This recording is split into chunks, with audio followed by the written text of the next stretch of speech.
Ballsy. That is the way we describe Bestball guy. The man is drafting almost every day. He won thousands of dollars last year. And what's more ballsy than going out into the ocean and battling the waves like the true surfer he is? We're bringing him on. We're going to do some drafts. We're going to talk some Dynasty. Let's get going. Because I'm ballsy. I don't take no shit from anyone. Because I'm a stud. I'm ballsy.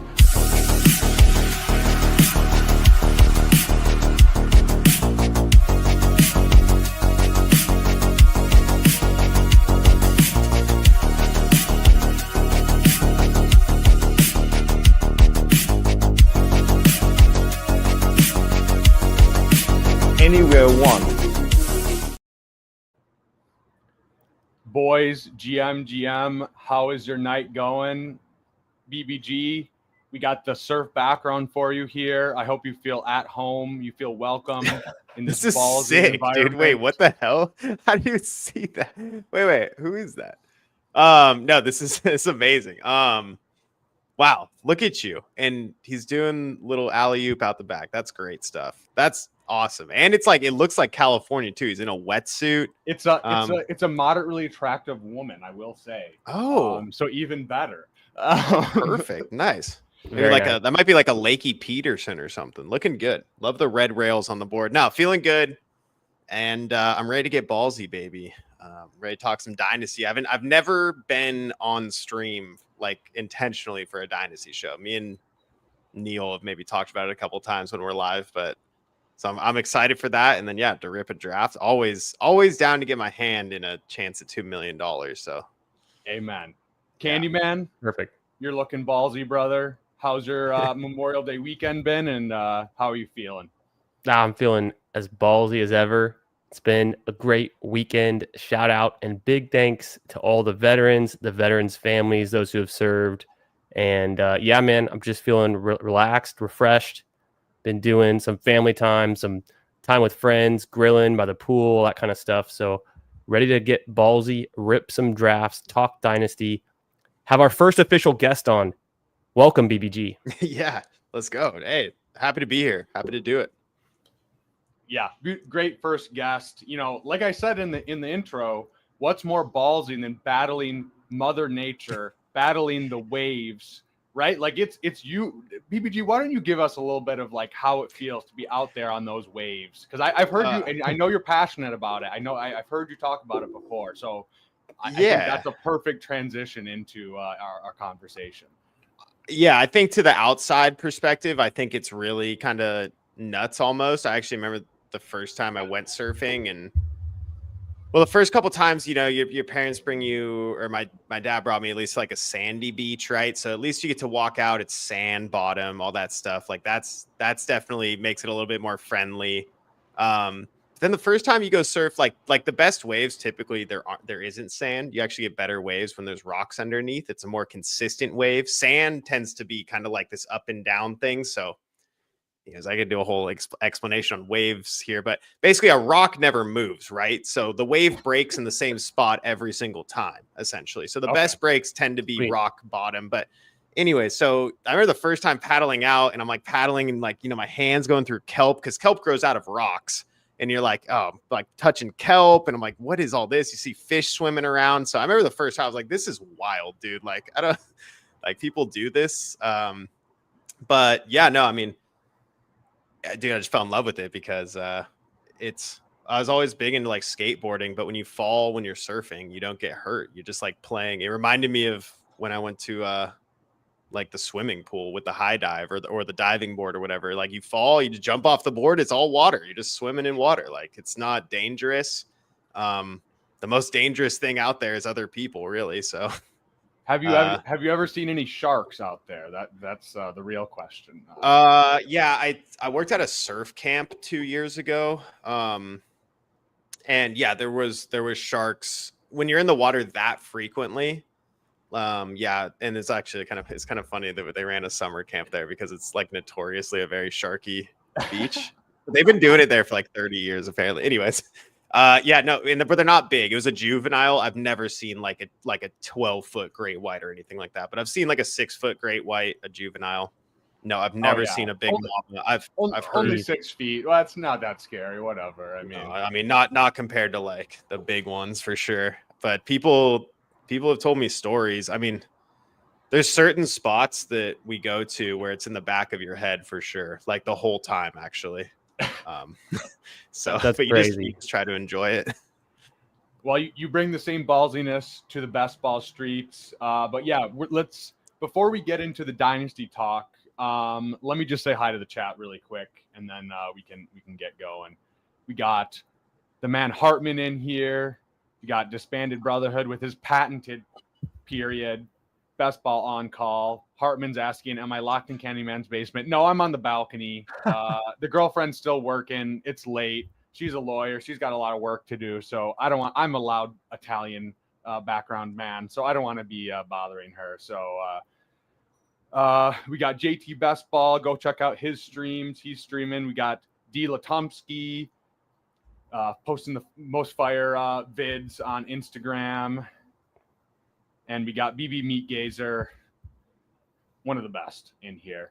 So yeah, let's start it off with a little bit of Dynasty talk. We're not going to do too much, but just knowing we're kind of a Dynasty and best ball show, we want to get your thoughts. And I know you are a Dynasty bro, at least a little bit, BBG.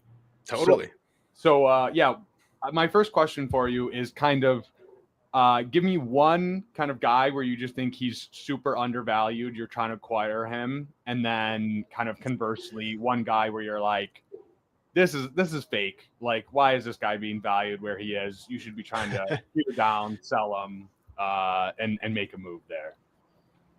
Yeah, let me give you the one. This is classic, but this is the one I want to sell. This is it. Because I think it's, from what I'm hearing around the community right now, it sounds like you can probably get a haul for this guy based on how he finished last year. Okay. And I think that's Bryce Young. Really? I like that one. I don't know if this guy, yeah, exactly. No one is in on this. Everyone thinks Bryce Young is going to come back and be this resurgent quarterback. I think at 5'11", he was more of like a processor coming out, but just hasn't looked good with throwing the ball much.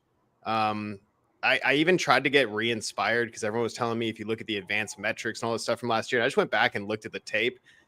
He looked maybe slightly improved, but I also think there was nothing on the line in those games. They were already eliminated from the playoffs. There's no pressure in those games, stuff like that. Some of the teams that they were playing were really banged up, whereas he hasn't been playing the whole season.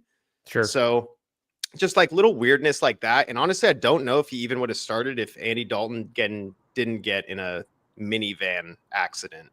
So yeah, people are really hype on him, just kind of with Pat and everything coming in. So I'm kind of a Bryce Young hater at heart as well. So I'm kind of with you. I don't own very much Bryce Young in Dynasty, and I can't get behind it either. Candyman, how do you feel about that one? I like that take. And I actually, before last season, I moved Bryce Young in one of my leagues. I gave up Bryce Young and I think it was a future second for Waddle at the time, which this is before kind of Waddle had a come back to earth kind of season. So I felt good about it because I needed some young wide receiver firepower. So essentially, yeah, Bryce, and this is super flex. So it was Bryce coming off of that tumultuous kind of first year, and then I tried to sell him then. So I think I like this take, and I'm curious, BBG, in some of your dynasty leagues, are you more of a win now, rebuild, like, and you've got a few leagues. How many leagues are you in general, and then like ballpark, and what's kind of your moves and your outlook on those? Yeah, I'm in 1, 2, 3, 4, 5, 6, and 4 of them are win now, and 1 I fully tore it to the ground. But we're looking pretty sweet. Like I had like 5 first-round picks last year. Gotcha. So yeah, that's my main thing. Like when I'm in it, I go for it. That's for sure. I definitely have made some bad trades doing that. That's caused me some problems before. Like I have Josh Allen on my main dynasty league, and NP43. Of course, he swindled me. I mean, he traded me Stephon Diggs, who's going off. This was 3 years ago, and he was with the Bills the year that he got hurt, I think. Or no, he didn't get hurt. He just like stopped playing good. I don't know what happened that last year on the Bills. 2 years ago. Yeah. Yeah, 2 years ago. Okay, yeah. But I traded. He gave me Diggs in a second for Garrett Wilson, so I don't like to talk about that one. But I was like, man, Wilson with Fields, because Rodgers had torn his Achilles, like he wasn't doing anything, and my team was like, it was ready to go. It was ready to win. I was like, Diggs will probably put this over the edge, and then he legit scored less points than Garrett Wilson the rest of the season. It was like I couldn't believe what I had done. But no, basically, I like to wait until I'm at least a few games into the season. People are always trying to text me and say, hey, you look like a win now team. Like, so that's why you're going to take this guy from me and give me picks and all that. And I'm like, let's like get to week 8, buddy. Like pump the brakes. I have no idea who's going to be healthy on my team or how good I actually am yet. Or vice versa. I've also been doing a rebuilding team, and I'm like, I drafted Puka in the 4th, who obviously didn't think was going to be anything. And now my team is like in 3rd place. Like, okay, maybe we're going to go for it. Right. So don't assume what your teams are too early on. That's one of my tips. That's a really good point. I just see people in the off season, like, oh man, like I'm just going to just trade everything for picks right now. And it's May, and right. Then you don't even give yourself the out. Like, I think sometimes people are just so worried. But there's so much, same as in best ball, right? There's so much variance. It can hit you and crash you into the rocks, or it can bring you up onto that wave and have you riding for that championship. So I completely agree with that. And I think that's definitely like, yeah, even if your team isn't that good, but you're like, okay, if things break, at least wait a few weeks and see, right? Like maybe you get off to a hot start, and that can help you. Even if you sneak into the playoffs, that's still right. Plus EV, anything can happen in the playoffs. Exactly. So yeah, that's a very good point, and very sharp coming from a sharp guy. So then I guess on the other side of things, who is a guy where you're like, this guy is just super undervalued? You think just for whatever reason, the vibes, the coach speak, whatever is going on, or they're just kind of not a sexy player that you're targeting? Man, this was hard actually to think of. Maybe do you guys have one in the meantime that you'd like to talk about? I actually had like a hard time kind of finding. Yeah, Candyman. I'll swing it to you. Why don't you give us yours? I'm still scrolling. So I've got one, and it's not necessarily a super undervalued guy, but I think it's a situation where I want to buy high, and then he's even going to go higher. So he's relatively undervalued in my mind, and that's Mr. Jameson Williams. So I think with his age, with the way that he broke out last year, he was super consistent in scoring. So like in your leagues where it's not necessarily best ball, even just need to start a really, really solid wide receiver every week. He's got a super high floor, scores a bunch of touchdowns, one of the highest scoring offenses. And I think his role is like solidified now. The coaches are in on him. He's come around. And so I made the mistake of selling him for a future second before last season. After I had drafted him, waited out his rookie year with the ACL tear in the coming out of college. And I just, I thought, man, I just need to move some pieces. And I had enough starting players already. He was on my bench. So I thought, man, I'll just sell him for a second. The second ended up being Jaden Higgins this year. So I would say that's a pretty big downgrade in my mind. So I kind of lost that one. So I'm regretful that I did that. And I'm wishing I still had him. I want to buy him back. And I think it probably costs like a first, probably like a mid to late first is kind of what I would think. But I'm curious to know, Bindles, what your pricing would say. Yeah, I don't think Higgins is too far off from JMO, so you might be able to add something small and if you want to make that swap, like a third or some guy on your bench that you're like, I don't really care. I think you might be able to get that done. So I would definitely say shoot your shot and be ballsy and try to get your guys. Yeah, I like that. Let's see here. I mean, I don't know. I have a few ideas. It's funny how the two picks I'm giving are just like some of the like kind of like my best ball takes in a way, but No, they're intertwined. I think that's fine. yeah. I really think that Fields could play really well. I think if you get a full season of Fields and he's not like I don't think he'll be a disaster, honestly. I think he'll actually probably work out, and I think he'll get a second contract. I don't know if it's going to be by the Jets or another team, but I think for probably the next 5 years, just the rushing upside alone and being a competent thrower of the football to some degree will warrant Fields always live to have a starting job in the NFL, or at least like for the next 5 years. I mean, but beyond that, I think the Jets are set up well to, win 7 or 8 games and get this guy a second contract. Honestly, I don't know what people are expecting for Fields right now, but I know if you would have got him when he was on the Steelers, you'd be so stoked right now. You might have got Fields for like a second round pick in a super flex league last year or something, which was a great gamble. But yeah, that one stands out to me. And then I'll just do one like anecdotal story. I always love to just buy random. This is on teams that I know maybe aren't going to make the playoffs. So it's like week 7, I'm 2-5 or whatever. And I'll just try to get rid of like I'm trying to think like the year that like Amon-Ra had the breakout. I actually got really lucky with this, but I just sent the guy. I think I sent him. I mean, this is so funny to think about now, but I sent him Julio Jones and like Tyler Boyd, who were like having usable weeks, but sure. And then Amon-Ra hadn't even like played yet, and I was like, well, my team is like pretty young, and I'm not going to even make the playoffs this year, so like let me just go get any flyer rather than these 2 older guys. So I didn't know what Amon-Ra would become, of course, but that's kind of a thing. So maybe Ty Felton or something random. Isaac Tesla isn't even playing football by like week 7, but you have D-Hop on your team who's averaging 11 points on the Ravens or whatever. Yeah, just go trade him. Go get it. Just go get a guy who was a day 2 pick for a team, whatever. I think that's always a good way to play that. People are definitely thirsty for points in season, right? So if you're kind of at that point where you are kind of throwing in the towel for that year, I think you can get some really good undervalued guys. Because I mean, a lot of times we talk about it in Bestball and in Dynasty, it applies as well. But like the post-buy rookie bump, right? Like sometimes guys will basically do nothing, and then the second half of the season they just go on a tear. So if you can make some of those bet for rookie deals, I think that's a great call there. Yeah. My sell quickly before we hop into our BBM. Candyman, how close are we to filling that boy?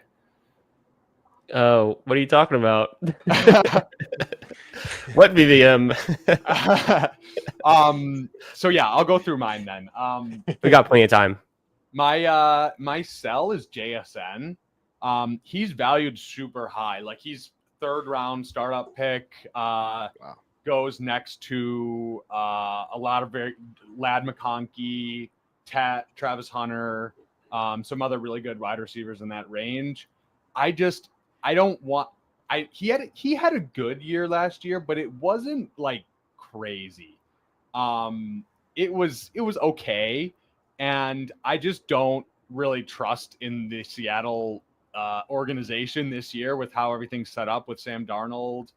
Their O-line still isn't that great. So, I mean, I think he will get volume. Like, I think he'll be fine, but I don't really think he has that like game-breaking ceiling.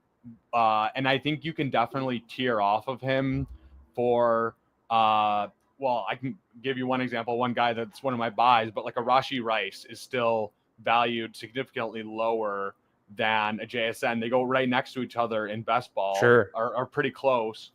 And I still think there's some market lag on Rashee, and people are still, I don't know if they're just not as tuned in with the news that his knee is looking pretty good. And the suspension stuff is looking pretty good. I've been able to acquire him for pretty cheap. So I definitely think you can get like a JSN for a Rice and like a second or something on top. Get some sweetener on top for a guy who can probably outscore JSN. Or like I would say it's pretty close to 50-50 of who's going to score more points, right? Like if Rashee is all good for week 1, he's probably going in the second round in best ball, right? So I think that's a good pivot to make and good tie in between my buy and my sell. And then one more guy, which this is kind of team specific, but I've been trying to buy CMC. I mean, we're getting right, like all the leg ups, the whatever, all the big sites are kind of coming around on CMC and all the news that we're getting on him, and he's routinely going in the first round now in best ball drafts. Obviously it's like a specific team, like I said, team specific what you're trying to do it, but like if I'm on a team where I'm not like over, like I still have my picks and everything, but I'm a competing team, and like I have like, I don't even know, even like a Caleb Johnson or something, kind of that 1-2 turn type of running back. Like I would rather just have the ceiling of CMC than Caleb Johnson. Obviously, like his value is a little bit more insulated, him being a rookie, but like realistically, what is Caleb Johnson going to score in points per game? Like 15 points per game or something. You could get like 22, 23 points a game from CMC. No doubt. So it's only on like a team where you're feeling pretty good. Like you don't really mind if that goes to zero. Like if you're taking a risk, but I do think like that's kind of the ballsy move that you can make to really, really supercharge your team. Because if CMC is healthy, if he's a first round pick in best ball, and he is what we expect him to be when he's healthy, like you're not going to care about Caleb Johnson at that point. That's just an example. But those kind of guys, other wide receivers that are just kind of middling receivers where they're not going to really give you difference-making production, I think always try to be getting difference-making guys. And that's an opportunity where, like, once again, I think the market is still lagging a little bit behind. And obviously teams are at different places. As well. You want to hear something crazy? Yeah. I think if I had a win now team and I could still fill my quarterback position, I would just trade Bryce Young for CMC. I would. No, I mean, I think I would. Huh? Not even kidding. If I'm not kidding either. I'm always trying to win now. I'm not as ageist as a lot of dynasty bros. Yeah. Like, yeah, I like good players. And Dude, if someone will do Bryce for Fields too, now that I think about it, I'd just do that as well. You could definitely probably. get Bryce. You could definitely do Bryce for Fields plus on a lot of people. I had it pulled up. Bryce Young is right behind Jared Goff and Dak.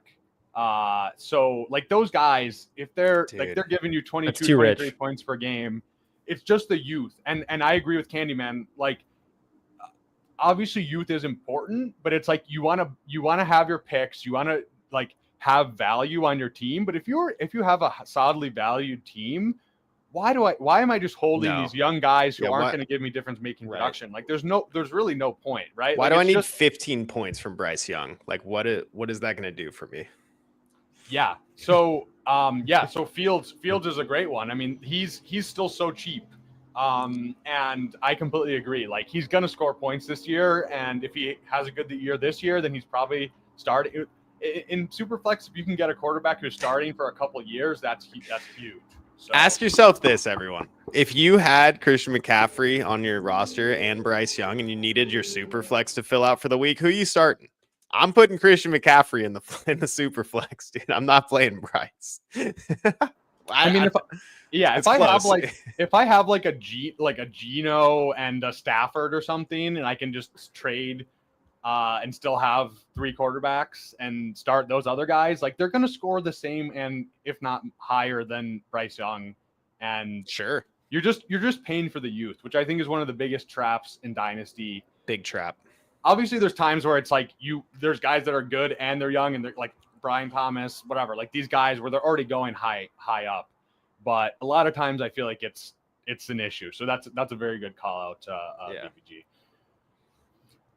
All right, and we are starting up the BBM. Let's go 109. The 9 spot. I was kind of hoping to get something up front. I have the best ball overlay filtered to just my best ball mania drafts, and I think it's from a couple days ago. I know I've ripped some this weekend that might not be in here, but I've got 1 Chase, 1 Jefferson. I've got, I guess that would be 3 CeeDee Lambs, no Barkley, only 2 Gibbs, only 2. Like I don't have a ton of picks in the front of the board right now through 25 best ball manias. Got it. Yeah, that's tough, but maybe, you just run hot when you need it most, when you got all the information later in the draft season. Yeah. And it's still early. I was going to say we were plus 11 when I joined, and then it was sitting at plus 10 for a while. And then Biddles was like, how soon until that draft? And then it went to plus 4 instantly when I sent it to the chat. So I know we got Nick Bach in here. We got who else? I saw someone else in this draft. I'm not sneaky enough. we got Forey Wayne. Cheese for Skull is in here. Yep. We got Lumsky. Lumsky, of course. Okay, so we didn't get a nice soft room. We got the guys in here. I ruined it. So okay, next time. No, it's all good. It's fine. I didn't care either way. At the end of the day, actually a nice mix. We got 5 non-badges. It's kind of I don't know everyone in here, so I just did a sprint draft with every single person who's in the deposit kingdom. Everyone had a red badge and was just was Herzig in that one too? Is that the difference? No, that was Eliminator. But that was an Eliminator. The one before that was just, oh my gosh, everyone was way too locked in. So I do have my ranks loaded, but I'll constantly flip back to ADP just to give us a view of what's around there. I guess I'm a slight fade right now on Genty, and I'm preferring to get Puka or Monra above him just a little bit, and then Nico, of course, too. It's kind of how I'm good with Puka. Yeah. I'm Puka. Yeah. I just saw the Sam Sherman yards per route run from last year that he pulled up on Maddox stream, and he's almost 1.5 yards above the guy in second. It's ridiculous how good Puka is. So yeah, he's just such a good pick. Yeah, I think so too. Well, he's also got such a great playoff schedule. They play the Falcons week 17. It's on Monday night, so really still fun. Sweat. Yeah, if you make it there, that's I think that's probably my favorite week 17 game actually. In Atlanta, right? So if this team we're drafting right now makes it there, we're all going to buy tickets and fly out to Atlanta for the Monday night game. We'll be in that dome. It'd be sweet. That'd be sick. The ultimate sweat. Is it in Atlanta or is it I thought it was in LA maybe. Off the top of my head, I don't remember. I could look. The overlay shows you if you go to the players real quick. That's true too. I always forget that would do that. It's at Atlanta, yeah. Oh, at Atlanta. Okay, cool. Because if it was in LA, we'd come hang out with you and just crash. Yeah, exactly. Yeah, right. I was gonna say. So then London already went, which is fine, but it could be Derrick Henry, AJ Brown, Achan, Ladd. Completely fine with any of them here. AJ Brown is kind of, I don't know. Hurts doesn't fall as much, but yeah. Let's go AJ Brown. Okay. I love AJ Brown. I'm a big AJ Brown fan. I think we're kind of sleeping on him. And as a community as a whole, the ADP is kind of sleeping on him because Saquon came in.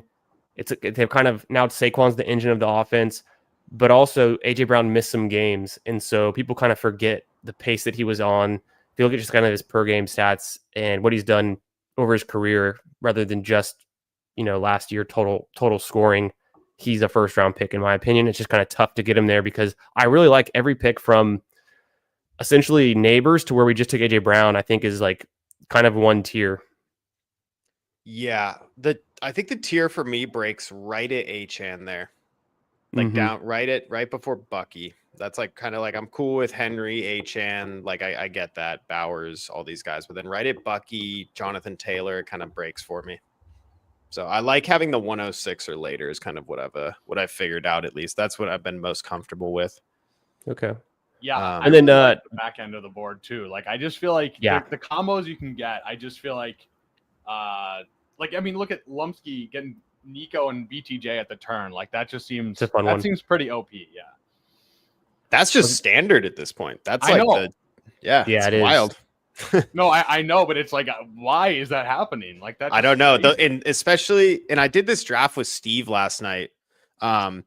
But really kind of flipping my mind, and I was doing this a lot in the big board too, but really focusing on, guys that are actually going to score touchdowns in this half PPR format. So not just volume plays, but guys that are big and tall and strong. And it got me kind of reinforced.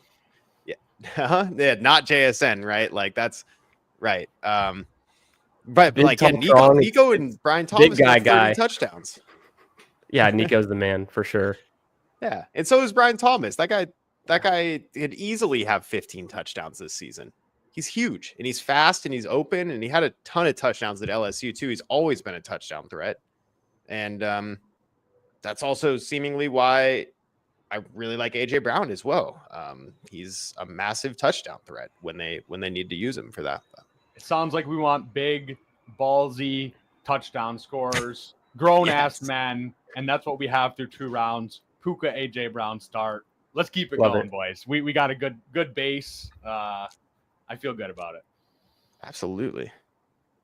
AJ Brown had to be like top 10 in points per game last year, right? Probably close. I have to check, but I wouldn't be surprised. GM Tyler.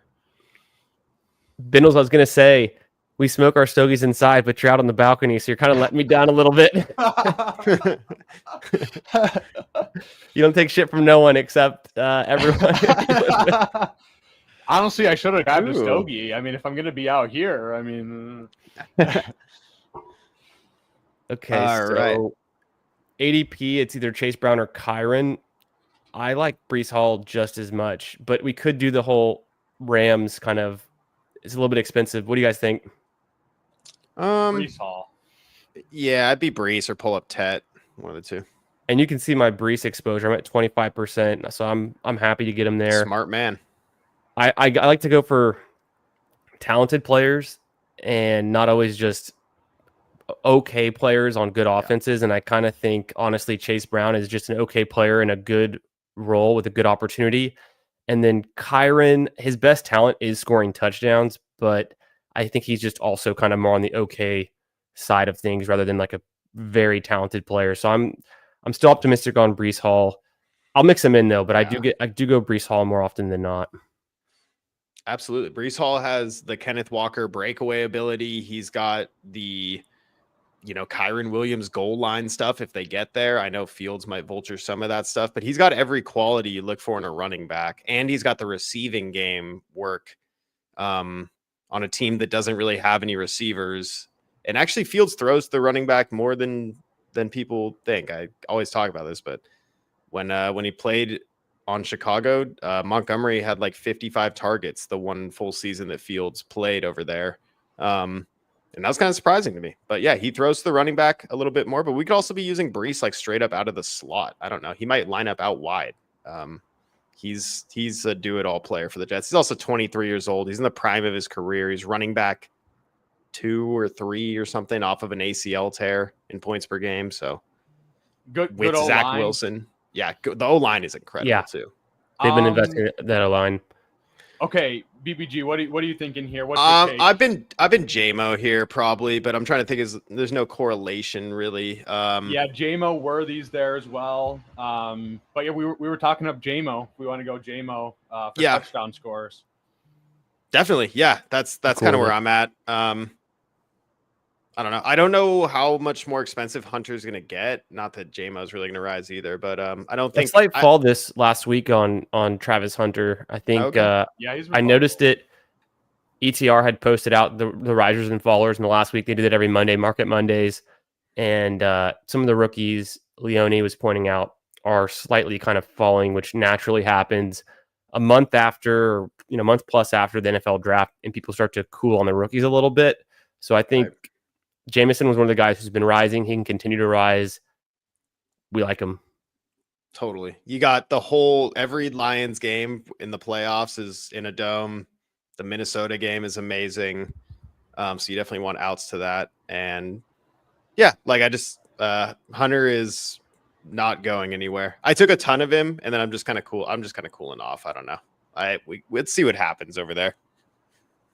BBG, I liked your Fields take for Dynasty because when I think back to guys like, and not even the same profile of a quarterback, but like a Baker Mayfield, you could have got him for nothing when he was on the Panthers and on the Rams. And now he's like an actually valuable asset in Dynasty on the Bucs. So these quarterbacks who are really talented, maybe they take a year off or two to get their things together and change teams, but that kind of reminds me of how Fields could just be like on the straight come up if he has a really good year in New York. And like you said, maybe he doesn't stay there long term, but he has put up a ton of points in fantasy before, so I wouldn't be surprised if he does it again. Totally. He had over 1,100 yards rushing. I think that's the NFL record. And that was on one of the most atrocious Bears teams of all time that didn't have an O-line or anything going for it whatsoever. So the Jets offense, as much as people don't love it, it's not great, but it has massive upgrades compared to what Fields has played with before. He went 4-2 on the Steelers last year. He averaged 60 yards of rushing and 0.9 touchdowns a game. He had 5 touchdowns in 6 games on the ground. He also didn't have that many sacks, and he only threw 1 interception to 11 touchdowns. So it seems like he's kind of made a leap that people just don't really want to acknowledge. He's also never been a hothead. He's never complained about getting benched. He's never been outward in the media about doing any of that stuff. So I like his character quite a bit too. That's more of just like that counts. That's a ball mower ass take, but yeah, definitely a vibes take. But yeah, I like that. He's no nonsense. The Jets had so many opportunities to take Shador in that draft. I was sweating it every single time we got up on the clock. I couldn't believe he was falling. And I was like, no, we're not going to do this. And we did it because Aaron Glenn loves Fields. And honestly, I keep talking about this too, but the Jets have made this awesome offseason documentary. Go check it out, man. They love Justin Fields, dude. And I think he can easily play his way. I think the Jets lucked out. If we can get a decent Justin Fields year, I don't expect us to make the playoffs or anything. But if we can just get this guy onto a second contract and we've kind of like somewhat, solved our quarterback woes for the time being and build a team around Fields, I think we could have a pretty solid team, honestly. Yeah, Fields is a good culture guy, like you said, right, too, and that's what they're trying to do there. Bring kind of the same thing the Lions did, just defense, tough, hard-nosed football, and I think, good O-line, Fields, Bryce, and then very concentrated on Garrett Wilson. We'll see who the other receivers are, but I think they could be very feisty this year. Absolutely, yeah, it'll be a lot of running the ball and stuff, but that's fine because I think there will be big breakaways from everyone. I think it'll be, establishing the run with Bryce and maybe some of them get stuffed, but then that one time where they go to run it with Bryce, but they don't. And then it's the Field sneak out to the side. It's like, oh, there's that 25-yard play out of nowhere. Like, oh, that one didn't get stopped. Right. And it's like, and then they do that a few times and then they fake the Fields run and pitch it back to Bryce or whatever. But you're just setting up all these different systems of where things can hit. And then you got Garrett Wilson, who's going to be getting open or downfield or whatever. And there's going to be outs to explosive plays. I know the Devonta Smith. I knew that was going to happen. I knew that. It's all right. It's not the end of the world. I kind of like going late QB. Lately. I'm definitely Harvey if he falls. Yeah, I would think we're all in on Harvey. Again, these are kind of more my ranks that I've got in here, and I've tried to keep them pretty current. I think I updated them yesterday. Honestly, one of the bigger influences on my ranks. Oh, Nick Bach, you son of a bitch. Okay. You guys want to go running back here? I like Ridley a lot too. I'm open to running back though, or we could do Addison and maybe he comes back around. But I like Kenneth Walker. I don't mind Ridley for the ADP. BBG. Yeah, Ridley's cool. Yeah, Ridley, and then we'll just see who comes back around. I mean, all three of those guys could be there. Yeah. I was going to say quarterback out too, just because we're on the turn right here. Yeah, we should get one of these running backs. Even if it's Henderson correlated with Bryce, that could be kind of interesting. A big influence on my ranks lately has been Steve from Fanspeak, because I'm subscribed to the Fanspeak Bestball subscription. So I have his ranks and I read his articles. He came on, your show, BBG. Or was it last night? No, it was early this week. No, it was literally last night, right? Last night, yeah. I mean, you've had a great week of streaming, a lot of great guests. Every time I hear him, I just take note. And so there's certain players that he's higher on. I'll kind of move him up my ranks.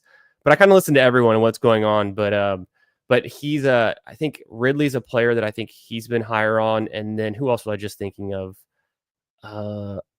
It'll come to me. But in general, I'm trying to keep my own ranks going, but then I talked to smart guys like Hartman too. I've been doing some drafts with Hartman the last couple of days. Super sharp, has a lot of great ideas, and so I'm starting to round out my player takes and not be so fading hard. I think it's safer to fade guys than it is to be overexposed to one player, but I'm trying to kind of curb my hard fades a little bit because a lot of other sharp people in the community, including you guys, are kind of in on some of these guys that I've been out on.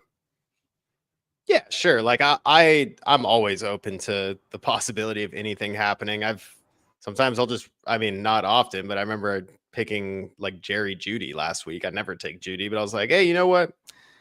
Judy could randomly have 150 yards and a touchdown week 17. I have no idea. Like he's out there. I never take him. It's a volume play on a team I don't even know the quarterback is, but so in general, I don't love that bet, but just because the game has so much variance, just kind of fun to mix it up. Okay. Hendo? Probably, right? Probably Hendo. I think it's my favorite upside pick here. If we just look at the running backs by ADP, it's him, Montgomery, or Judkins.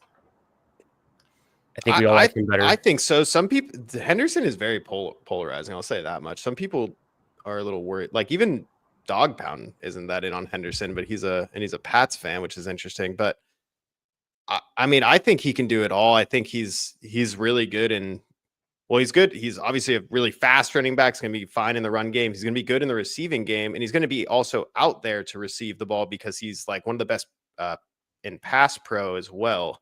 So, Henderson's really interesting. What Henderson really does for me, though, it just gets me into more Drake May, which is super fun because I think Henderson is such a good outlet for Drake May and just another weapon in that offense for him to utilize. But I don't mind him here, and it stacks with Brees. So we have an out with two fun mobile quarterbacks too at a cheap price, which is awesome. I've been taking a good amount of Henderson. I think the only knock on him throughout his college career was injury concern and the fact that he was never. I mean, with Ohio State, they don't have to give one guy the ball 20 times a game. They've got talent at every position, and so I don't think that's a knock on him. His kind of like the level of skill that his teammates had around him, and then he was still commanding targets, getting high value touches and things. I think that's actually a plus. So I'm pretty bullish on Travion Henderson. I think he's like a home run hitter type of guy. Yeah, he could definitely be the guy you need like throughout the end of the season, right? Maybe he's not right out the gate, but if Drake May works and Henderson works, it's kind of the same thing with the Jets. Like, it's hopeful. We're all hopeful in the beginning of the year, right? But it could work out. It really could. BBG. I know. We always talk about like when we were doing our drafts on your channel, kind of like Deshaun Siegel. Like, where could this guy be drafted next year? And like Henderson, I feel like could easily be like a 2-3 turn pick running back there, or like where like Kyron Brees go. That kind of range easily, right? So if we're just if he's going to have that season, if he's going to be a 3rd round pick or a 2nd round pick, then he's probably a good pick here at 64, right? Even if it's not early in the season. So yeah, very, very in on Hendo as well. Like you guys, we're touting. He's got all the ability. We'll just see what happens with the Patriots, but I would describe him kind of like an H, not an H-hand, but you know what I mean? Like kind of just a smaller guy, but it can do everything. Like he's not even small either. He's totally do you want to hear my comp for him? Yeah, sure. It's ballsy DeAndre Swift. It's DeAndre Swift if he wasn't a pussy. If he actually hit the goal or the hole he was supposed to, right? Yeah, and could pass block and didn't bounce every run to the outside. Yeah, right. Pretty much. That makes sense to me. Yeah. Go for it, Chris. No, I think that's an interesting take. I like comps. I have a hard time comping players, I think, in my head.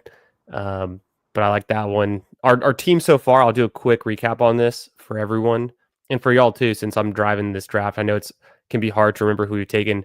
We got Puka and AJ Brown, Breece Hall, Jamison Williams, and then we just took Calvin Ridley and Travion Henderson. I think we're pretty balanced. I love starting off. I honestly love starting off when you just have 6 or 7 skill position players in a row and you wait on QB and tight end. It's one of my favorite ways to do it so far this year. I think just stacking up on talented guys early and then figuring out all the correlation later. And then one thing we've been saying, it's like it's almost impossible to draft a bad tight end room. So why not just wait? I agree. Yeah, every team I've ever done this year that doesn't start with a quarterback or tight end early feels really strong. And honestly, when I think about it, the BBM winners typically don't have, or maybe Fareed had a AJ Brown, Jalen Hurts thing, maybe. But I don't remember many elite quarterbacks ever really being up there. It's usually Does he have Laporta or no? I think he had Laporta and Juwan Johnson. And I think Juwan Johnson in his lineup. But I know he had some Packers. I know he had some Lions.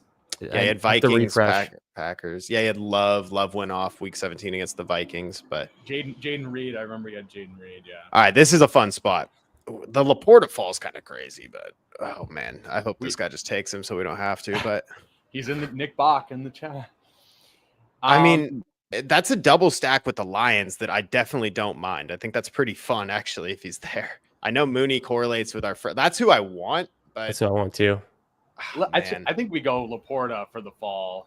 I think so. It's worth a If we're lot. gonna take him, it's with JMO, and we can Yeah, we just prioritize Goff. We don't have Minnesota, so hopefully we can get Aaron Jones. Could go Laporta Hawk and call it a day at tight end. I know we just talked about taking him late, but Sure. We can also get pretty Mason fun later, stretch. but it's kind of that's the last attempt to get a good Vikings player. Is that the Mason line yeah, right. 105? Which we could pull up if we need to. He'll hit right there at 105, so there's a good chance he'd be there. I think. Yeah, you could all. We could Laporta just. Hawk would be fun. It kind of would, yeah. I don't know about that. I'm starting to get scared. I don't know who it was saying this. It was on a stream a week or so ago, but who was it? I think it was Billy Jones. Was like almost no one takes like two tight ends in like this in this kind of window here. It's either like one early and one really late, or Mooney. like three late guys, but like no one really takes like two in this range. So I don't know, and if they're correlated as well, I wouldn't hate it. Yeah. Okay. He goes. And he goes, so we don't even have to worry about it. Good. Aaron Jones, Mooney, we'll just throw Hawk, they all Felton go. there or something, just throw Felton on at the end or something. We'll figure it out. But we definitely want Goff, and it's really fun to have JMO. Oh, this guy is Almoner next to us, so we'll have to monitor that as far as getting Goff on this team. But he does have Josh Allen as well, so maybe We would have to take Goff at 105 to feel really safe about it. It'd be hard to push him around. Yeah, we'll see. All right. Well, there's our guy. Yeah, that's the pick. We could just take Fields. I don't mind Josh Downs either. I like Josh Downs. Yeah, that's fair. I mean, what are our quarterback? And so it's be like Drake May, Goff kind of a thing instead of Fields, which is totally fine. Yeah, we got Stafford late. Yeah. We good with Downs here? I'm so in on Downs. He was going to be one of my dynasty buys as well. Just kind of the Colts situation kind of dragging him down, but he's one of my highest owned players in Dynasty, and you can still get him for pretty cheap. I definitely I like him. Yeah, don't mind the Josh Downs pick. It would have been ideal to get Mooney there, and I think most times we do. Kind of just maybe he's starting to get steamed up a little bit. I don't hate the Josh Downs pick. It's nice to get.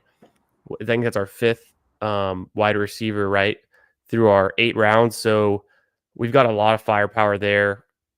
We can start to figure out our QB situation and then tack on any running back fallers or just upside guys that we like in this range going forward. Yep. No, that's not true. I'm good with it. We got Brees, and you don't need Fields might come back around. Fields. Yeah, you don't need Brees and Fields, but he still could come back around. I've been getting Fields in this kind of range often, actually. Yeah, absolutely. We got Steve in the chat. What's going on, Steve? By the way, welcome in. Yeah, great stream last night for you guys. I really enjoyed. It was a good one. So go check that out if you haven't already. Totally, I got compliments all around. That was great. Even Neil texted me, was like, "Dude, Steve's the man." So yeah, over 100 concurrents and during the stream too. That's a huge one. Yep. So yeah, go check that out if you guys haven't already. All BBG's info is linked below. So go sub if you're not already. And yeah, he's been pumping out the content. So make sure to turn that bell on so you can catch him going live pretty much every day. Hell yeah. Yeah. Najee Harris just goes a little bit early for my taste, but that's a player I think with the name brand kind of equity, I was going to mention as one of my sell high guys for Dynasty, where it's always hard to sell an older running back, but some people are really high on him in the Chargers, and maybe they're not really. Most Dynasty people are pretty sharp about like, oh, Hampton's there, but still some people like Najee. And I think if you can get rid of him, this is the time to do it before it's the season and he's only getting like 10 touches a game or something crazy. Right. And he is worthless unless he gets 20. And the goal line work too, right? Right. And maybe even pass catching, but yeah, he's been so average and he needs all the work to get to average. Just kidding. He's probably been all right. I don't even remember what Najee was really doing last year. Let me check. I didn't have much of him. But actually, I know he never had a run over 36 yards, famously, or a catch. Yeah, that's crazy. It's hard to believe. Mason and Fields both go off, then Trey Harris. So a couple players we would have liked there, but I think we're still in a good spot. Wait, am I reading this right? Najee really had one game that he was over 20 points in half PPR last year. And it was week 13. He had 21. Right. Wow. Right. Why do people get so mad at me when I call Najee bad? He's averaged 3.89 yards per carry over his career, never missed a game, and he's never had a run or a catch over 36 yards. Some people have just always been in on him. I remember his rookie year when he had like 70 catches, I think it was. He looked like he was the real deal, but that kind of wore off. His yards per carry has always been low. Yeah. Probably just lock up Goff. I think that's smart here. You guys want to hear one of my newest things? Yeah. I'm a week-to-week kind of guy, but honestly, I might be kind of out on Caleb Williams and the Bears. I think. I heard you saying this earlier. Yeah. Let's hear it. I want to hear the full take. I just think the Bears have never had a 4,000-yard passer, and I don't know if that's because they've never drafted a good quarterback or just because they play in that stadium that's always insanely windy. They also, like, everything is just so new and it's so priced in already, like, that they're gonna be good. Like, Ben Johnson has never been a head coach before. He's always been an OC, so he's got a little bit more to deal with, obviously, like a whole nother side of the game that he's head coaching now. And yeah, I don't know, like, and I think as far as like the passing game goes with Caleb and stuff like that, what if they're like, if it is a good Ben Johnson offense, aren't they just running the ball? Like, are they even really using like the pass game that much?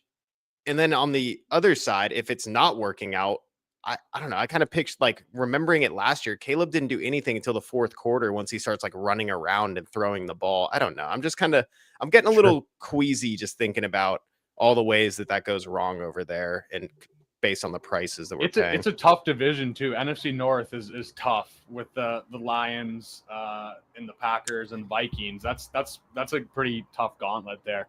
Yeah.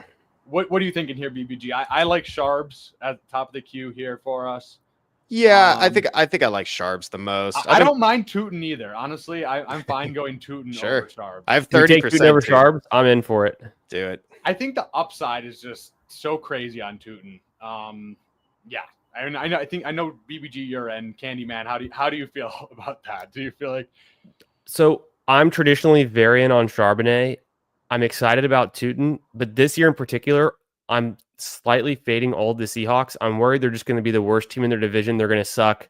They're going to try to run the ball a lot, but if Ken Walker's healthy, I don't know how much Charbonnet is going to eat into his workload. I think Charbonnet shined when Ken Walker was out last season and looked pretty good, had a bunch of touchdowns, and I think he's that guy. But unless he gets traded, I just don't know that his touch volume with a healthy Ken Walker and then a really shitty offense with a potentially better OC, but it's a new OC, it's a new system.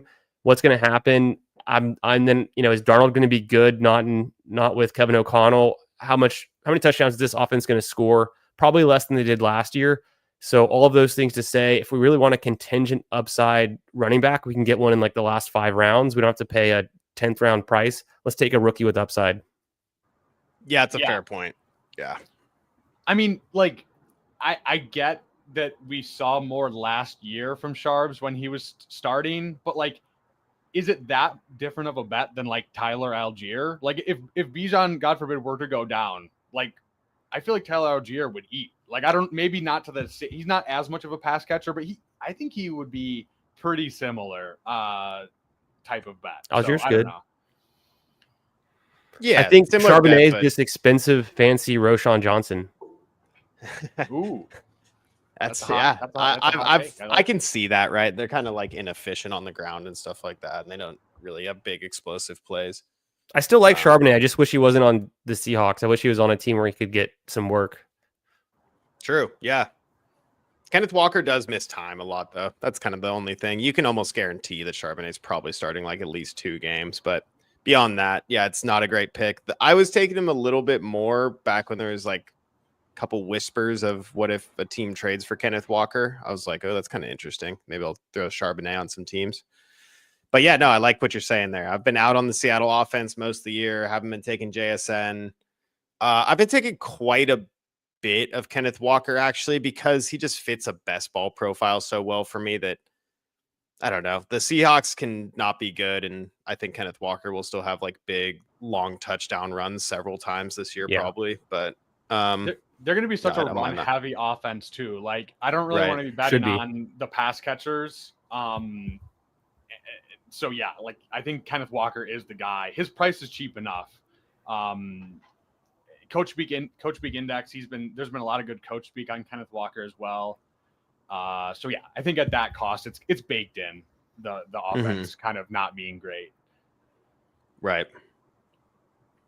So BBG, what are you? I know you're super high on Tootin, so just give us your quick TLDR on Tootin and why you're so in on him this year. Just trying to capture teams that are like rebuilding in a way. Like they bring in Cohen, right? They don't have Peterson anymore, and I forgot the terrible OC that they had forever as well. Gosh, what's his name? I can't remember. But they got rid of like the 2 main problems in my eyes. They bring in Cohen, who loves to throw to the running back. They like they had a type in the draft. They actively said we wanted Harvey in the 3rd round. The Broncos obviously went up and got him. I think Tootin is a pretty similar bet to Harvey in a way, as far as like a dominator in college who can be a receiver and a running back. They're both very athletic as well. And that's kind of the whole thing. It's like new coaching staff. They don't owe anything to ETN or to Bigsby. They didn't draft them. Here, we'll make this pick. And Loveland would have fallen nice to us. May's gone. Did May go? May was gone. Herbert and Love are there. We have to backstack them. We could take Kraft and see if Love comes around. We could check the board to see what these guys got in terms of QBs and any Packers. It doesn't look like they have any Packers. We could do Lawrence too. Is he gone? He's Kraft is cool. Stafford's he's gone too. I think we grab Kraft because then we're not locked into Love. But we have the option with our next pick because obviously we could still take Stafford or Ward much later. Yeah, you're right. Yeah. I like that. Always Dart there too. Always got a chance. Dart. But yeah, the Tootin thing, and then you got the outs with, of course, if they trade ETN as well. But yeah, he's just cheap and he's super athletic. So it's just back to like it's maybe you could insert almost any rookie name that they would have drafted there. I think is. Well, maybe not any, but the athleticism of Tootin and the uncertainty of the new coaching staff coming in there just makes it a really fun best ball pick. He could be a league winner, basically, is kind of the thing. Like where I like that. I don't know if Ramondre Stevenson can be a league winner, right? Like or Tajay, maybe Spears can, but like I think Ramondre almost certainly can't be a league winner. Right. I think he's got a place on a best ball team, but it's just. I have a hard time seeing him do it when he couldn't do it last year when he ended up getting injured, and I think that's what we had Gibson getting some touches, but he couldn't do it last year. It's been a while. You know, it's just it's a huge upside swing, and I was kind of showing my portfolio from last year earlier, but I'm going to have really big hits and really big misses, and you just hope that all the big hits are on the right team. I mean, that's the only way to play. You have to beat 670,000 people. Like, this is so hard to win. We good with Love here? Or is there anything else standing out? Wide receiver looks terrible. No. Wide receiver's dead right now. What's our running backs? We have 2 rookies and Bryce. Oh, man. Yeah, I guess Love is fine. Well, Maybe no, go I mean, Garendo. Go Garendo. Go Garindo. Yeah, let's do Garendo. I'm in. Yeah. I'm cool with pushing QBs. Me too. I like Garindo as well, so I don't mind that pick. I just want the Niners offense. And I don't know. Obviously, we don't know if CMC is going to be healthy or not, but they have the weakest schedule ever. So if CMC does go down, then once again, we have another potential league winner, especially when you get the Shanahan running back and the athleticism of Garendo. Garindo has value standalone too. I think he's a great pass catcher. He can break off big plays. Like you said, having a piece of the 49ers who are a great offense. So I think he's well priced here. I mean, you could compare him to Charbonnet straight up and be like, which guy does better in 2025? That's interesting. I've never thought of him having any standalone value, but if that's true, I like it. That makes me like him a little bit more. I guess the part about like Christian McCaffrey is, yes, when he's healthy, he gets like a huge workload, but he can't play every snap. And they get rid of Jordan Mason. Isaac Garendo, I think, is the guy. I'd have to really scratch my head and look at a roster and feel like who else could get touches behind McCaffrey. BBG's guy, Jordan James. I mean, Jordan James. Jordan James is We'll definitely a more just like standard NFL running. He's legit Jordan Mason. Like it's the perfect comp for him. They got the same name. I know it doesn't mean anything, but seriously, like Isn't he a little bit smaller than Jordan Mason though? Like 20 pounds smaller? No. Or am I thinking because Mason's huge, yeah. But I think he's still like a bigger back though. I think he's like 210, 215. I'm trying to think because I'm getting confused now, but we were drafting a ton of Jordan James during the big board. He's 210. I don't know how much Mason is. Mason's maybe Mason 226. Is he really? Yeah. He's Okay. a big Okay. boy. Maybe not the perfect comp, but the perfect comp in the sense that he's gonna fall forward on every play. He's like a Charbonnet in a way. Like he's not. There's no penalties coming from him. There's no fumbling coming from him, and he's gonna hit the right hole every time. He's not gonna miss his reads. I love that he ran for 7 yards a carry next to Bucky Irving, who we look at is probably like top 8 NFL running back now, and is now.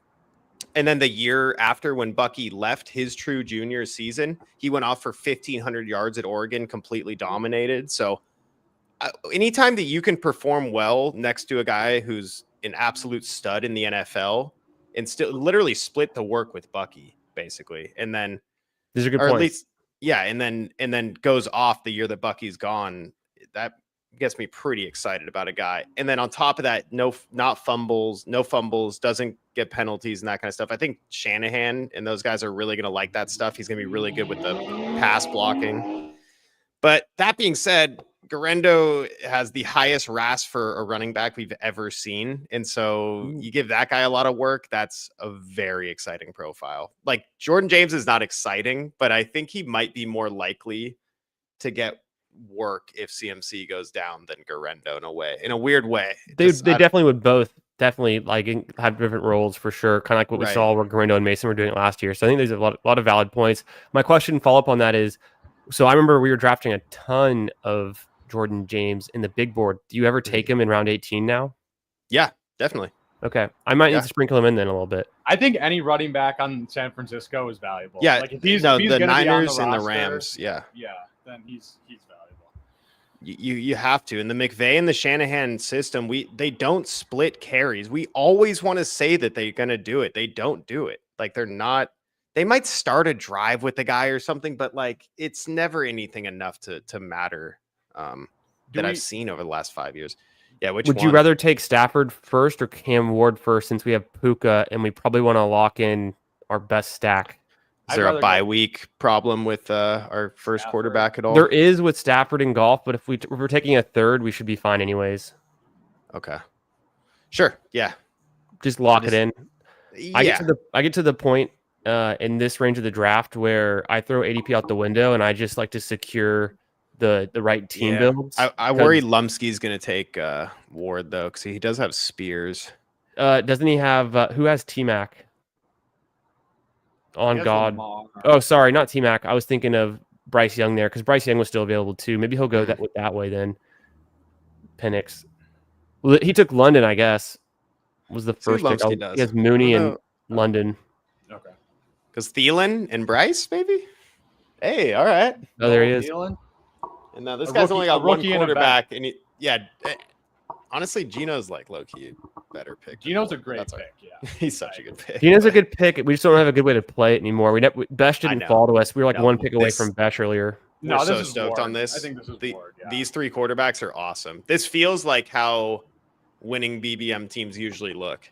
It's kind of like 2 guys, or like 1 guy a little bit in that middle tier, and then like 2 guys late, and like one of them ends up being the quarterback 8 or whatever, like a Baker. Sure. Could be Stafford. Stroud the year Stafford before. could have a huge year this year, I feel like. Staff, dude. Adams and Puka, like, holy shit. The only struggle we have is we don't have a single bring back yet, but we'll figure it out. We'll get there. Yeah, that's the least important thing. That's a good way to break ties at the end. Sure. Obviously, it'd be ideal if we did, but it's just not every room's going to fall perfectly. That's just kind of what happened. But I like what we have done already. We got the Goff double stack. We got the Rams. I was going to say, BBG, give us a walkthrough of our first 14 picks. Yeah, 3, 4, 5, 2. We got Goff, Stafford, Ward, Goff double stack, JMO, and Laporta. We got Stafford with Puka, Ward with Ridley. Running backs, we got Brees, Henderson, Tootin, and Garendo. I love that. You got your anchor, Brees. 3 upside swings beyond that. When you got to beat 670,000 people, right? You're going to have something crazy kind of hit. And then wide receivers, super strong. Puka, AJ Brown, JMO, Ridley, Downs. So much guaranteed volume that we've been able to wait until the end here. We'll throw some spike week guys on at the end. And then tight end Laporta and Kraft. We didn't even talk about Laporta yet, but honestly, I think that's a great price on Laporta. This guy's year 3 in the Lions offense. And here's the kicker. He's actually really good. Like, that's kind of the fun part, right? Like, this isn't just an opportunity based like draft pick right here. We saw this guy finish as the tight end 1. He follows up the second season still with what he gets 7 or 8 touchdowns last year. But anyways, he's actually really good. You guys remember those one-handed catches in the playoff games from last year in the Lions game in the end zone? He was injured too. He came on strong. He was injured for the first part of the season as well. So yeah, he came on real strong at the end. So like everyone wants to give breakouts to other guys. Like I could see Laporta having a huge breakout year, honestly. I also get it, right? There's so many mouths to feed. But at the same time, in a managed league, he probably sucks to have, to be honest with you. But in a best ball, like, I don't know, Laporta's live for a lot of 20-point spike weeks. You're gonna have unique design plays going to Laporta this season for sure. I mean, me and Neil were talking about that, and I was kind of like, I've just been noticing Laporta a little bit more. I literally had a 0% Laporta fade for a long time. And probably too much to fade him that hard, huh? Yeah, it was like 7th round, like this guy was literally the tight end 1 as a rookie. And now I don't want him in the 7th round because why? Like the back of the 7th, I will say, feels better than the front of the 7th, just because the opportunity cost of the other running backs and wide receivers. But yeah, like Bindle said, I just looked it up. He had a shoulder injury where he was on 3 injury reports and missed 1 game. I think it was like week 10. So we probably are getting a little bit of a skewed result of him. Half of his season, he was playing with a shoulder injury. Shoulder injury sounds terrible for a guy that has to block and catch passes over his head. Yeah. Yeah. His last 6 weeks were really, really solid too. So like, I think, fully healthy. This is probably just way too cheap for him. I'm going to throw up some running backs. It's kind of just anyone here, unless we want to pivot back to wide receiver. Yeah, let's man. I'm taking his sunglasses off so I can see. Let's go Hunter. Go who? Hunter. Yeah, I'm in. Yeah. I don't care what round we're in. I'm just want to take players that make sense for this team. Yeah, that's a good pick. And Zeus, I'll say this right now. I could say anything and you'd just say it's crazy. So that's fair. But if Emo Cowboy said what I just said, you'd be like, oh yeah, no, good point. Good point, Tyler. I think we gotta somehow get the 3 Typhel Tower boys all on here at once. Oh God, no! No, that'd be too much. Want that, Bindles? 5 people. Do a mega stream together. Plan that for the Monday I'm on vacation, and then you can just try to host that. I'll watch. Dude, honestly, those are great. I love them. I'm just messing. That would be interesting. I don't know. Yeah, how I mean, the layout you'd would have to work, control the mute button. Seriously, like you'd have to tell people like, okay, Tyler, you talk, mute everyone else. Was it's speaking like of kindergarten, you got to Tyler, I saw Tyler pop in here earlier. Was PPR at the game tonight? No, I don't think so. No way. He can't. I thought he afford might have tweeted that he was at the Wolves game, but I've been He's probably surprised. drinking some bush apples. that. If he is drinking bush apples, he should be in the chat, yelling at us. But maybe he's at the game. Maybe he's being quiet because he's out there. We'll see. He's just He's watching the game. He's in. locked. Yeah, he's locked in. Locked in. Yeah. No, I got some pickups down. I wonder if they're hitting right now. Ooh, it's fourth quarter. Let's see. Ooh, Shy needs one more point. And who's the other guy I took? I don't even remember. Anyways. Did I take Edwards? Of course Tyler told me to take Edwards. Not even close to his line. Jesus. So I think we're going to stop at 2 tight ends, almost certainly. We could always stack on a Higbee, or if you're more into Ferguson at the end. I think we're good with these 2 tight ends. No, I actually been taking. I want to get whoever the Saints backup running back is. Do you guys have a lean between Neal and Kendre? I don't know who to take, but I don't know who to take, but Kendre's free, and Neal would have to go now. Okay, do you want to go wide receiver first then? I don't feel strongly. I'm not crazy about Lockett, and I think we can get A.O. Manor next. So you want to go Neal? I like Neal or Lloyd, but we can go Neal. That's fine. Let's do Neal. It feels like a fine spot to take him.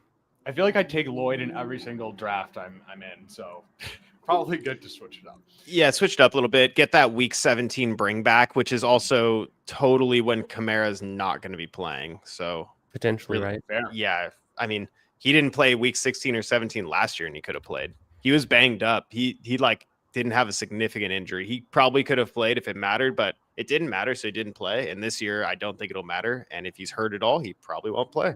The Saints are going to be bad too, very bad. Yeah, so he's not going to have much incentive to play those late season games if he's banged up at all. So yeah, give it to the rookie. I don't know who to take between him and Kendre. Obviously, Devin Neal's a 6th round pick, and Kendre was like a 3rd round pick who's never also really ever been healthy or done anything. Yeah. So yeah, that's tough. It's a tough decision, but I think you're going to want the Saints backup running back this year. So, and now with the wide receivers we have, like, I don't get too stoked on a Lockett, to be honest with you. I don't either. I was going to take him off. Okay. It just doesn't do it for me. Like, man. Oh, Felton. Felton seems Felton, good, actually. Feels like a lock. I think Felton, A.O. Manor could be fun. I don't draft McLeod. Have y'all taken any of them? What's up with DK? Why don't we want DK? I think he's a special teamer, honestly. I mean, you could talk me into him. I know they took him ahead of A.O. Manor, but A.O. Manor is a true kind of, I guess he wide receiver. I don't know for sure, but I think he's an X receiver, and then DK is more of a special teamer. It's weird because I feel like Alec might have been injury related too. Like he had I think he was injured a lot during college. So like, I don't know. I like Alec's profile a lot more than DK. Could also keep our indie bet going with AD Mitchell. I think that's a very fun year 2 bet to make. Yeah, that's a fun pick. Yeah, I'm not out on him yet. I don't think he should be. He was good when he played. He just didn't get many didn't get the highest snap share. But very I think he had I'll look up his player profile right now, but I think he had like good yards per out run and all kinds of stuff, like high EPA when he was out on the field. Let's see. So are we just like done with trying to get a Falcon? We say McLeod's not worth it. Man, I mean, it's a super fun game to have, but what are the odds he ever does anything again?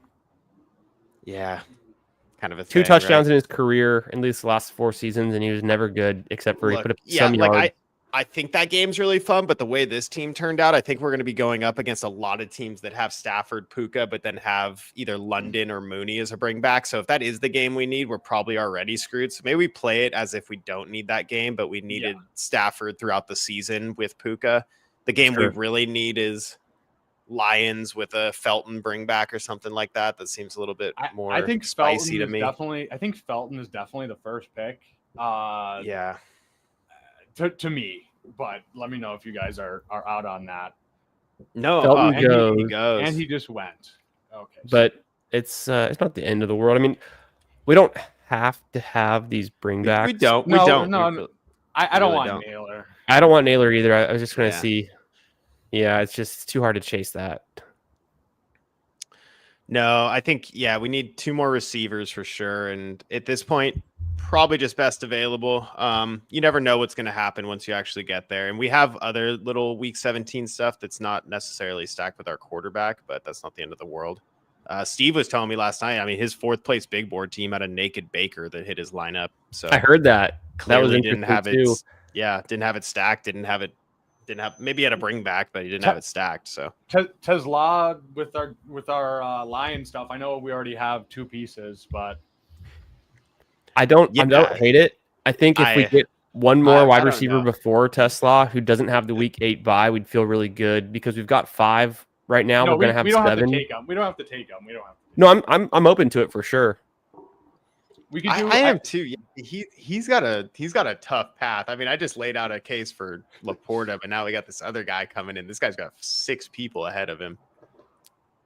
But you never know. If they design a play that gets him to score, then it is what it is. I think Alec or AD. I feel like has a higher AD ceiling. here. Yeah, I think AD. It's not. I've got 20% AD, so I'm actually a little bit of a homer with that pick, I guess. And we've got down, so it just feels kind of cool. You know, who knows? Maybe the undervalued indie receivers are the guys you need. Pittman and Pierce are the guys that phase out, and because Downs and AD Mitchell play 2 different things, which is awesome, right? The 2 different positions on the field. So those could be the 2 best. Yeah, it's Mitchell versus Pierce, and then I don't know for sure, but I think Downs has his own role. Dude, check this out. AD Mitchell had a 27% target rate when he ran a route. Like that's elite. That's like he's got a long way to grow too. He's a young guy. He only played 35% of the snaps, but not everyone clicks in the NFL their first year. Think of like Josh Gordon, and then year 2, boom. I'm not saying Mitchell's Josh Gordon, but because the college production was a lot better for Gordon, but still, he's a big guy. He's super fast. He's got great hands. Famously, AD Mitchell was the guy who had caught touchdowns in every college football playoff game he ever played in. I think it was Texas, and then before that too, Georgia. Yeah. I love all the advanced stuff. Looks so good, honestly. He only had 50% catchable target rate, like. So maybe we get dimes in there and that goes up a little bit. But then, to get 27% target share. Let's just see if there's anybody else that. Yes, sir. And I'll sort by ADP. Ooh, let's go Jacksonville guy. Let's do Dami Brown, maybe. Oh my God. Son of a bitch. Oh, no. I actually would have really liked that. Yeah. Okay, so I don't think we're taking tight end. No. We could do Tesla or just take another guy we like. I like Tesla. Wide receiver again? Yeah, Tesla or Wicks probably. Unless there's anybody else randomly that you guys want to tack on here. BBG? Not really. I'm not Tesla. Let's go. Oh man, we got rid of Io Manor. All right, I guess we're going Wicks. All right, my bad. I was looking for Io Manor. I didn't want I'm cool with Wicks. Sure. We got Wicks and Kraft. It's not the worst combo either. Yeah. We got the slappy picks in Mitchell and Wicks from last year. So I didn't catch on that you were out on Tesla. I know you said he's got 6 guys ahead of him, but no, just for this team. I don't know. I guess. If an injury occurs, sure. Yeah, he's just got a long road ahead of him to be relevant. But I'm saying we don't want to overstack the line. Like if we already have JMO and Laporta, like yes. Do we really need the third piece? Probably not. Like yeah, that's kind of where I was kind of leaning. So I was like, all right, we'll double stack Ward, but I don't like doing that either. I don't believe in year 1 Ward that much. I think he'll be fine for Ridley and maybe I could just see Ward like getting 17 points a game or something, like just staying in that super slightly below average range like his rookie year. I don't know if the Ward's ceiling is really quite there when I think about him enough to double stack him that much or anything like that. If Alec was there, I would have definitely considered it. I like his profile the most out of Lockett, DK, and him. I like him the most for sure, but he went so. Yeah. No, I mean we got kind of sniped there. Like Dami Brown went off, Ellick went off. We That kind was of lost. hilarious. Felton went You off. both were I've you're never you're seen both Felton super into go. Brown. I was like, okay. Oh, I was Yeah, into him too. I wanted him too. I almost said Parker Washington, but after the recent coach speak, it seems like it's Dami Brown, Travis Hunter, and BTJ out there. that could be the combo. Shout I think out we're to all Steph. Yeah, what up, Steph? I think we're all a little bit excited about the Jaguars, but maybe for good reason. Maybe they're kind of on the come up. Obviously, they've been a bad team in the past with Trevor Lawrence. Maybe they can turn it around. New coach. I think you're muted, BBG. Somehow he's muted. BBG, you're muted. Shane Waldron is the passing games coordinator for the Jaguars, isn't he? Yep. We do have to think about that. I thought about that the other day too. I was like, that sucks. Why did they do that? Yeah. I at the end of the day, the NFL is like one big. You got to know someone to be a Right. part of any of the organizations. It's all who you know. So there's a lot of that. It's a lot of giving your friends favors. 100%. Yeah.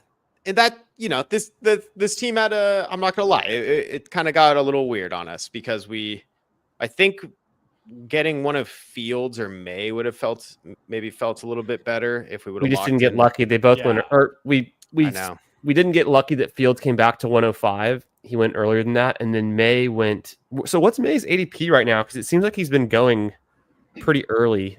ADP 124, and this one he went 112. Yeah, he's nothing been we going can do about higher, that. Yeah. So Yeah. No, they're both great picks. They should both rise, but it's tough. I mean, I legitimately said out loud we can either go Fields or May later, and then there they go. They both go in this draft. So I wonder how this team would have turned out if we just would have went Fields when we could have taken him at the Laporta spot. Yeah. Or I'm sorry, the down spot.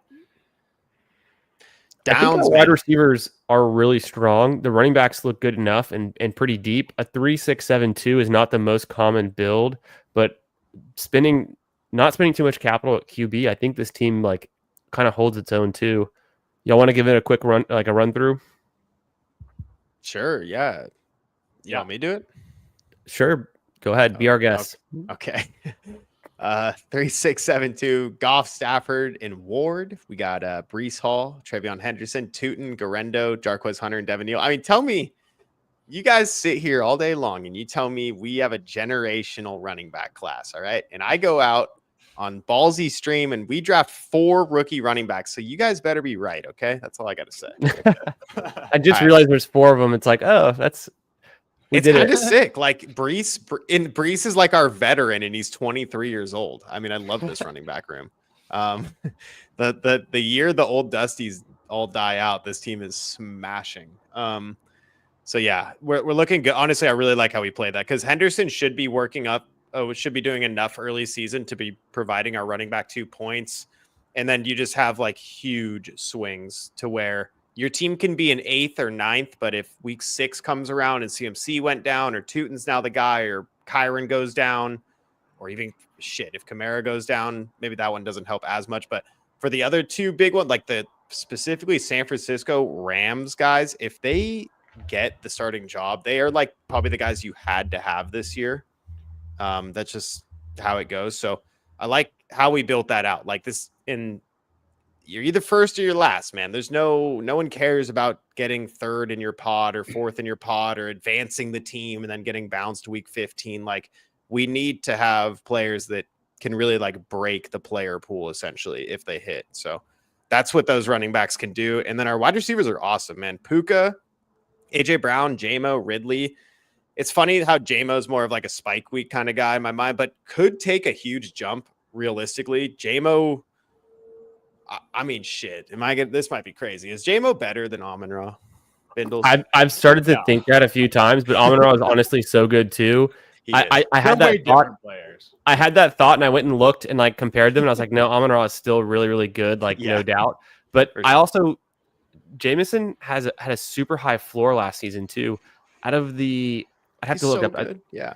I looked this up a couple weeks ago and I haven't looked it up since, but he was like a top 24 wide receiver, like more than 10 games last season. Mm-hmm. Right. Like he was really good. He was amazing. Right. And so I'm factoring that in, that this guy last year was like his rookie season. He came into the league with an ACL, second year gambling suspension. Last year was his third year, right? Or was it fourth last year? Third year last year, I believe. Third year, like, was his rookie year. Yeah, breaks out. And so I kind of look at like last year as his rookie year, and I'm like, he can really build on that going into this year. And so that's super exciting as a guy who could actually, I don't think many people look at him like that he could take a jump, but we could be looking at like a Chase kind of Higgins situation with these guys next year if they both go off or whatever. And then Calvin Ridley, just going to be so many targets so consistently. He's the only guy on that team that is like a locked and loaded target earning receiver at this point of their career. So that's a great bet. And then Downs is super interesting. I never know how to think about Downs in my mind. He's kind of funny because he's like safe in a way because of the guys he goes around, because he goes next to Buka and Burden and these guys that are more like kind of mystery box guys. But Downs in a way is also a guy who could take a big jump. Bindles talked about buying him in Dynasty. I completely agree. He talent wise is definitely separated himself from the rest of his teammates. I don't know who the quarterback is or what they're going to be doing. If it's Richardson, it's like not great, of course, but at the same time, you get the wide receiver one on the team that far down. They play in a dome. Danny Dimes is competent if he gets the job. In fact, get AD Mitchell also on this team, just like a nice correlated bet on the Colts. That could be an offense that is good, that no one is expecting to be good. Maybe not good, but it's just good relative to their price. And I like the bet on the team being good without having to have the quarterback, because then it's like whatever happens, maybe it's just the skill position players are actually undervalued right now. Exactly. Right. They're undervalued because of the uncertainty. No one knows who to stack it with. And so the market just stays away completely. I really like that take. And then you get Tootin with the week 17 against them. We got Wicks and Kraft on Green Bay there. Wicks in the last round. I've been doing it. I will say, I don't know how I feel about it, but I have been doing it. He had the most targets on the entire team last season. So I guess there's that. And then, we get Laporta, we get Kraft at tight end. Totally. It's kind of fun. Like Bindles or someone was saying in the chat, or someone, maybe one of you guys said it, but like how no one ever pairs up any of like the two middle tight ends. Everyone is either I'm going Bowers and a shitty tight end, or I'm just taking three shitty tight ends. Right. Like not many people are grabbing like two in the middle and stopping. So that's kind of an interesting take to do like a Laporta Andrews or something like that. I don't think there's going to be many teams like that at all. So that's kind of an interesting way to think through that, actually. Bindles, your thoughts on this squad? Final thoughts on it? Yeah, I feel pretty good. I think, I like the quarterback room. We have stacks with all those guys. That always feels good to have three stacked quarterbacks. I think it's just such a fun, exciting running back room. Like we have Bryce as our anchor, and then the rest of them, it's like we only need one or two of these guys to pop, like BBG was saying. And this team could be just absolutely supercharged. And then with our receivers being so strong, tight end room feeling really good with Laporta and Kraft, we're just hoping on those rookies, that generational rookie running back class. We need a few of them to pop, and I think this team can definitely make some noise. So I feel good about it. Totally. The more I look at it and talk about it, the more I actually like this team. When you have a strong wide receiver room and this kind of tournament, like that's one of the foundational pieces to like winning, I think, because you have to have the wide receiver one in week 17, essentially. That's like almost certain, right? That's one of the things that can easily get you to win. When I look at our wide receivers, I see four guys who could be wide receiver one in week 17. So that feels good. Tight ends are totally fine. The running backs, I think we maybe dynasty brained it a little bit where we have all these rookies. I didn't realize we had like 4 out of 6 rookies, but it could work. QBs are good enough. And then one thing I learned about Wicks is he might have a safe role in a good passing offense, a good scoring offense, because Golden is going to be replacing Watson's role. You have maybe Dobbs is the one who gets traded, but really Wicks has to hold off Savion Williams, and he's probably still going to get, some good amount of snaps. So he could just be undervalued. I did take him. I overdrafted him last year when he was like pick 160, and he was pick 120, and I was still taking him. But at your last pick, it feels like could just be fine. Yeah, such an ambiguous room too. So like the wide receiver room on the Packers. No doubt. Yep. I like that dynasty brain, the running back room. Come Also, on, BBG. Henderson's the guy. We got it. That's our. Yeah, that's no, Henderson's the guy. I'm totally in. So that's why I didn't even register him as a rookie. I'm just like, we got 2 good running backs, and then we've got a bunch of guys who could do something. Yeah, right. I liked BBG on your intro. You gave us a little bit of wave theory of the rocks and the kelp and the touching sharks, touching grass, touching kelp. I like that. Yep. You gotta give us some more surf insights real soon. It's summertime. We're all feeling it. Best ball summer's here. Got to ride that wave. Totally. I can give you surf facts whenever, man. We used to, when I was doing the surf lessons, to buy time so I didn't have to spend the entire hour and a half out in the water. I would just sit there and talk about like where waves come from and stuff. Like, do you guys know where waves come from? I don't tie. Dude, like that's an elite. No, skill, like right? what makes a wave? The winds. Yeah, it's wind. Isn't it the moon? Yeah. No, that's the tides. Oh, no. Yeah, the That's tide. tides. The That's moon. tides. The You're moon right. pulls I the got it tide for sure. And the bigger the tide swing, the more forceful waves come at the shore or whatever too. So that's interesting. But yeah, it's all from wind. So, and then the further, like if there's a bigger storm that's far away.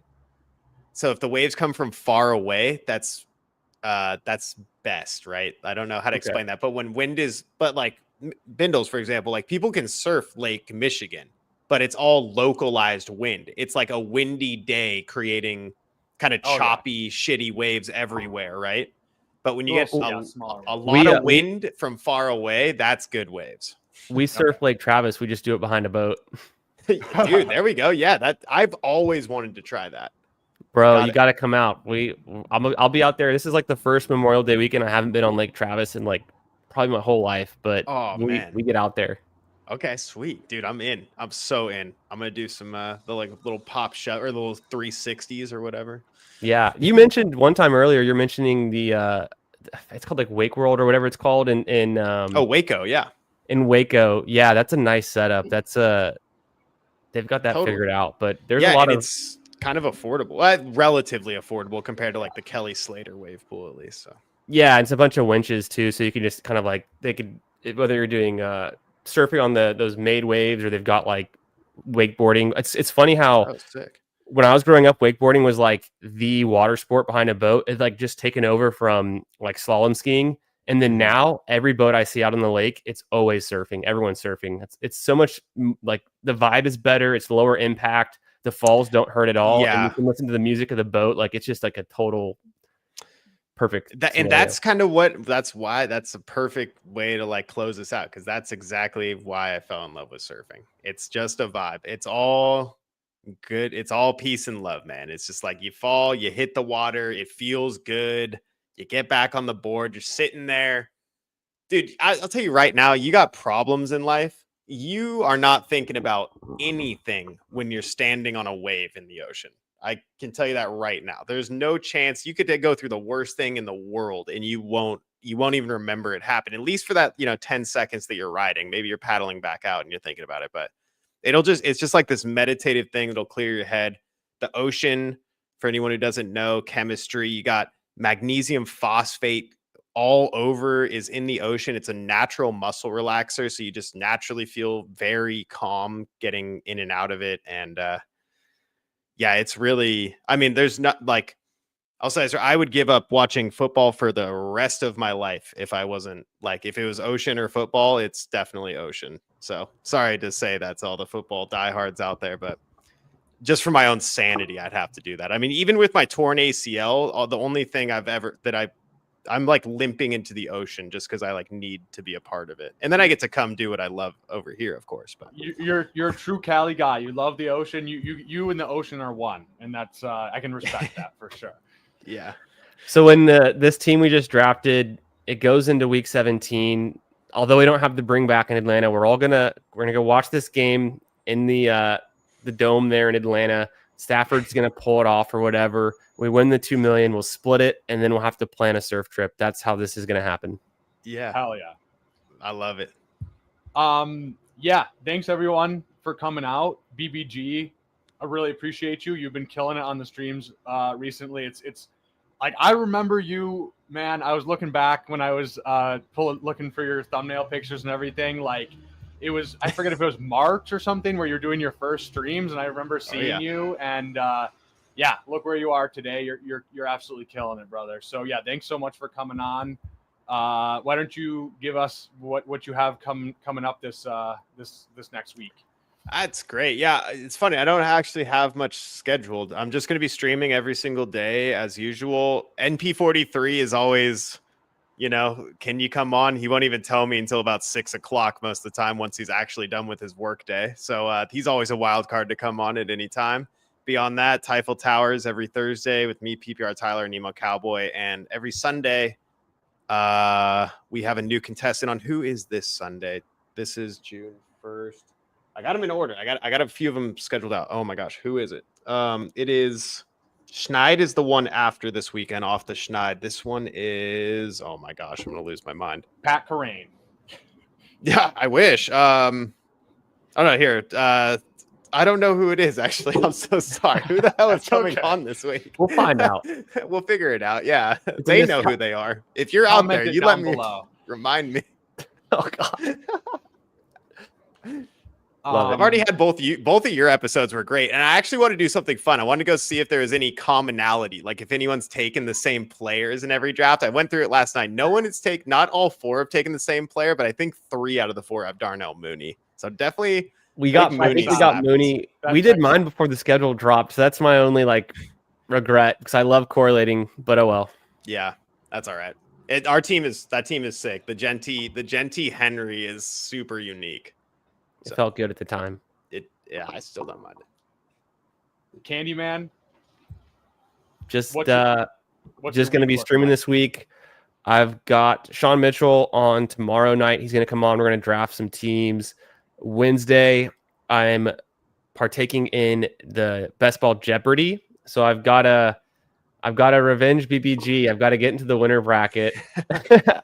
And we'll see. I'm pretty sure that's going to happen this week, but I'm scheduled for that on Wednesday with the Fanspeak Network. Then I'll be just doing kind of my own streams kind of throughout the week. And then Friday, I'll be on Fanspeak again for Friends of Bestball to do a Bestball Mania. And then we'll get into the weekend, and who knows? I remember who it is now, by the way, which is so funny. Who is it? It's Emo Cowboy. He's okay. Yeah. Yeah, I got Emo's on twice this week, so nice. Oh, that'll be great. Yeah. And then I've got Ballsy a week from today. I got the Ballsy show with Bindles, so I'm looking forward to that too. And we'll have to see. We'll talk about how that show's going to go, but I'm looking forward to it. Sounds good. Yeah, no, I'm stoked. The Ballsy, the graphics, you guys' vibe, you guys work well together. I love this. So, are you guys going to have a guest on every Ballsy, or you just kind of see how it goes? I think we'll play it by ear. But yeah, I would say more guests than not. Yeah, totally. Yep. Take advantage, man. The off season goes by so quick, and I basically become a ghost during the football season. I'm not a DFS guy enough. I tried to make some battle royale videos and stuff. You get like 8 people watching, 30 views, and I'm losing money anyways. So I'm just like, just call it. So enjoy the guests while you got them. It goes quick. No doubt. Absolutely. Yep. Well, thanks so much, guys. Thanks, BBG. Hope you guys had a great Memorial Day weekend. You got real ballsy out there. You were on the grill. You were doing some backflips into the pool. And I hope you guys have a great rest of your week. We will see you next time.